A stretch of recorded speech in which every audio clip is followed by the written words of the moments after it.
ప్రజల కోసం ప్రజల మాట వినిపించే వార్తలు. ప్రజా న్యూస్ నెట్వర్క్ కి స్వాగతం. ఆంధ్రప్రదేశ్లో సంచలనం రేపిన చిన్నారి జ్ఞానేశ్వరి అదృశ్యం ఘటనపై రాష్ట్ర ప్రభుత్వం అత్యంత సీరియస్ గా స్పందిస్తుంది. బంగళపూడి అనిత స్వయంగా కాకినాడ జిల్లా తుని మండలం సిహెచ్ అగ్రహారం గ్రామానికి చేరుకుని అదృశ్యమైన చిన్నారి జ్ఞానేశ్వరి తల్లిదండ్రులను పరామర్శించారు. సుంకర గణేష్ భవానీ దంపతులను కలిసి చిన్నారి ఎలా అదృశ్యమైందో పూర్తి వివరాలు తెలుసుకున్న హోంమంత్రి ప్రభుత్వం తరపున అన్ని విధాల సహాయం అందిస్తామని హామీ ఇచ్చారు. చిన్నారి తల్లి భవానీని హత్తుకుని అధైర్యపడవద్దని భరోసా కల్పించారు. మీడియాతో మాట్లాడిన మంత్రి అనిత జ్ఞానేశ్వరి అదృశ్యమై 12 రోజులు గడిచినా ఇంకా ఆచూకీ లభించకపోవడం బాధాకరమన్నారు. చిన్నారి ఆచూకీ దొరికే వరకు సెర్చ్ ఆపరేషన్ ఆగదని స్పష్టం చేశారు. అలాగే చంద్రబాబు నాయుడు, పవన్ కళ్యాణ్, నారా లోకేష్ ప్రతిరోజు ఈ ఘటనపై సమీక్ష చేస్తున్నారని తెలిపారు. జ్ఞానేశ్వరి క్షేమంగా తిరిగి రావాలని రాష్ట్ర ప్రజలంతా ప్రార్థిస్తున్నారు. ఇది తాజా అప్డేట్. మరిన్ని వార్తల కోసం మా ఛానల్ ని సబ్స్క్రైబ్ చేయండి.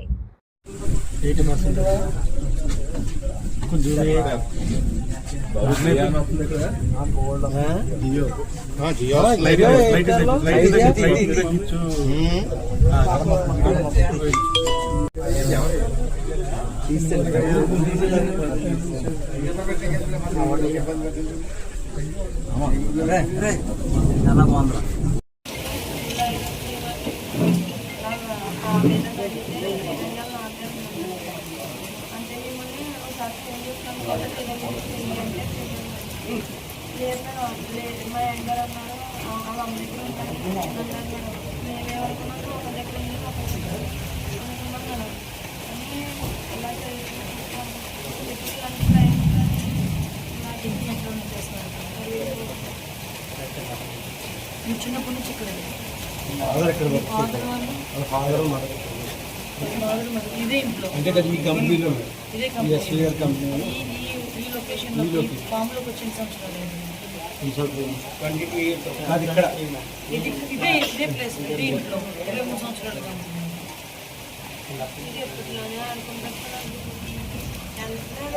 అమ్మాయి ఒకరికి బయటకు రావడం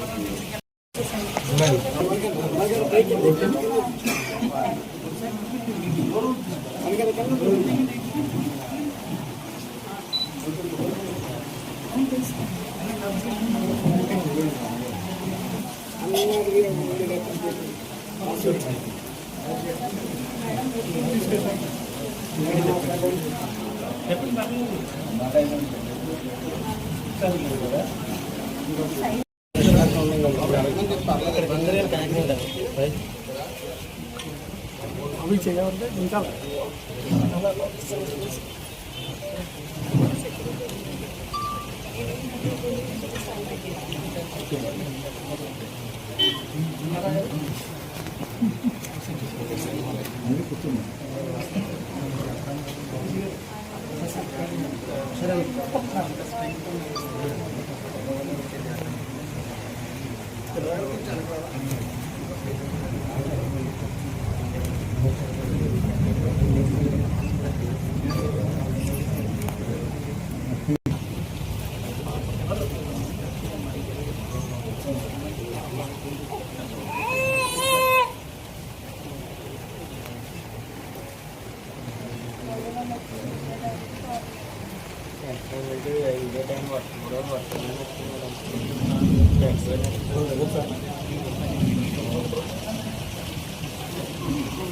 చూసారా అంటే డిపార్ట్మెంట్ యాక్చువల్ గా మనకన్నా చాలా ఒక స్మార్ట్ గా ఆలోచిస్తారు. ఎందుకంటే వాళ్ళు డ్యూటీ ఇన్వెస్టిగేషన్. సో కెమెరాస్ అన్ని కూడా వాళ్ళు చెక్ చేస్తున్నారు. చెక్ చేస్తే కూడా రాత్రులు కూడా అతను లేకపోతే ఈ రోజు వరకు ఎటువంటి క్రూర మృగాలు ఇటువైపు వచ్చిన దాఖలాలు కూడా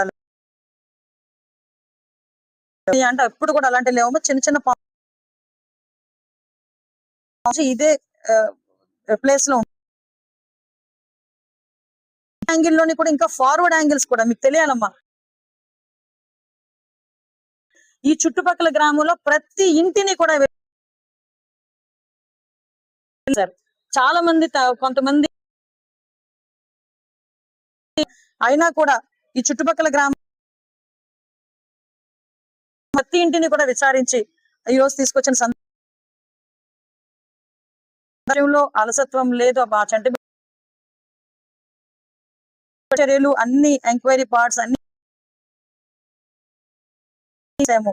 ఆఖరికి ఈ అబ్బాయికి ఎవరైనా శత్రువులు 2 days తన దగ్గర పెట్టుకుని తన విధాల ప్రయత్నం చేస్తున్నాం. ఆ భగవంతుడు నేను ఒకటే కోరుకుంటున్నాను, పాసిబుల్ ఆ బిడ్డ తొందరగా అంతే తప్పించి ఆ బిడ్డ తల్లిదండ్రులకి